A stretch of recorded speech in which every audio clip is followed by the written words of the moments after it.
नमस्कार। तो चलिए, आज की हमारी जो चर्चा है वो एक बहुत ही गहरे विचार से शुरू होती है।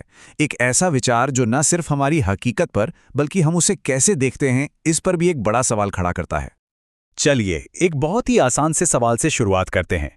जब हम किसी चीज को देखते हैं, मान लीजिए एक फूल को, तो असल में होता क्या है? अब देखिए होता क्या है। बाहर एक फूल है, उससे रोशनी की तरंगें हमारी आंखों पर पड़ती हैं। फिर ये तरंगें नर्व सिग्नल बनकर हमारे दिमाग तक पहुंचती हैं और दिमाग में उस फूल की एक तस्वीर बन जाती है। तो मजे की बात यह है कि हम जिस फूल का अनुभव कर रहे हैं वो असल में बाहर वाला फूल नहीं है, बल्कि हमारे ही मन के अंदर बनी उसकी एक छवि है। ये एक बहुत ही गहरा विचार है ना? इसका मतलब ये हुआ कि बाहरी दुनिया का हमारा पूरा का पूरा अनुभव असल में हमारे अंदर की एक मानसिक घटना है। हम जो कुछ भी देखते हैं, सुनते हैं या महसूस करते हैं, वो हमारे अंदर का ही एक कंपन है। तो अब ये तो साफ है कि हमारा पूरा अनुभव हमारे मन के अंदर ही होता है। तो चलिए अब ये देखते हैं कि ये मन असलियत के साथ किन दो तरीकों से जुड़ता है। और हाँ, अगर आपको इस तरह के गहरे आध्यात्मिक विषयों को समझने में मजा आ रहा है तो इस वीडियो को लाइक करना और चैनल को सब्सक्राइब करना ना भूलें, ताकि हम और आप ऐसे ही जुड़े रहें। देखिए, हमारे मन की ऊर्जा ना दो तरह से काम करती है। एक, बाहर से अंदर की ओर, जैसे जब हम कोई फूल देखते हैं तो बाहर की दुनिया हमारे अंदर एक तस्वीर बनाती है। और दूसरी, अंदर से बाहर की ओर, जब हमारा मन अपनी कोई कल्पना या विचार को बाहर की दुनिया पर प्रोजेक्ट करता है। ये मन की शक्ति का एक जबरदस्त उदाहरण है। एक बहुत शक्तिशाली मन अपने अंदर कोई भी छवि बना सकता है, मान लीजिए एक हाथी की, और उसे इतनी मजबूती से बाहर प्रोजेक्ट कर सकता है कि बाकी लोगों को भी वो हाथी दिखाई देने लगे। इसे कहते हैं पॉजिटिव हेलुसिनेशन। अब इसका ठीक उल्टा भी हो सकता है। मन में इतनी शक्ति भी है कि जो चीज सच में मौजूद है उसे गायब कर दे। एक एकाग्र मन एक असली हाथी से आ रही रोशनी की तरंगों को ऐसे मोड़ सकता है कि वो हाथी किसी को दिखाई ही ना दे, जबकि वो वहीं खड़ा हो। इसे कहते हैं नेगेटिव हेलुसिनेशन। तो अभी तक हमने बात की इंसान के मन की, उसकी सीमाओं की, उसकी शक्तियों की। अब यहां से आगे बढ़ते हैं और परम चेतना यानी परम पुरुष की असीम प्रकृति को समझने की कोशिश करते हैं। जैसा हमने अभी समझा, हमारे लिए दो दुनियाएं हैं, एक हमारे अंदर की और एक हमारे बाहर की, और इन दोनों के बीच लेन देन चलता रहता है। लेकिन परम पुरुष के लिए ऐसा नहीं है। उनके लिए कुछ भी बाहरी नहीं है।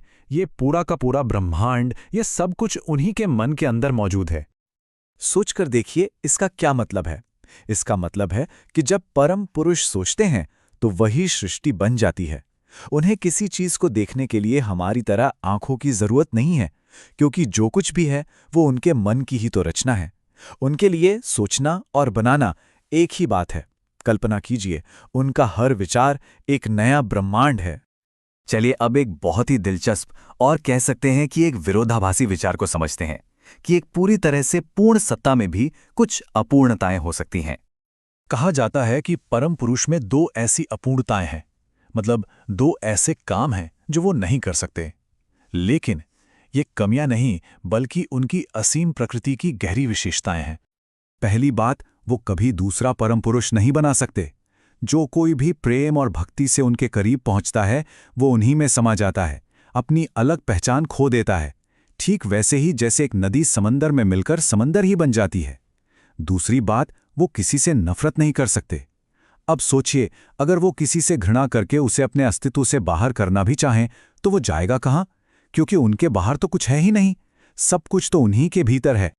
तो सवाल ये उठता है कि अगर परम पुरुष हमसे इतने अलग हैं तो कोई इंसान उनसे जुड़ कैसे सकता है? देखिए, जो बहुत बुद्धिमान होते हैं वो अक्सर अपने अहंकार और नाम कमाने के चक्कर में फंस जाते हैं और इसीलिए वो अलग रह जाते हैं। जो कर्मयोगी हैं वो समय और स्थान की सीमाओं में काम करते हैं, जबकि परम पुरुष इन सब से परे हैं। तो ये दोनों रास्ते उस एकता तक नहीं ले जा सकते। लेकिन जो भक्त है वो बस खुद को पूरी तरह से सौंप देता है और वही उस परम एकता को पा लेता है।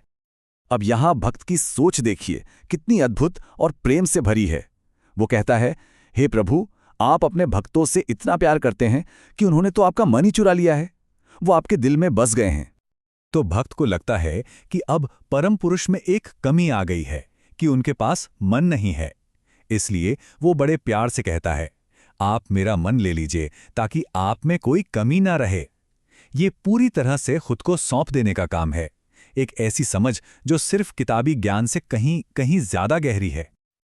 और यही आखिरी शक्तिशाली सवाल हमें अपने अंदर झांकने पर मजबूर करता है। अगर उस बनाने वाले का मन प्रेम ने चुरा लिया, तो फिर हमारे अपने मन की क्या कीमत है? इस पर विचार जरूर कीजिएगा। नमस्कार।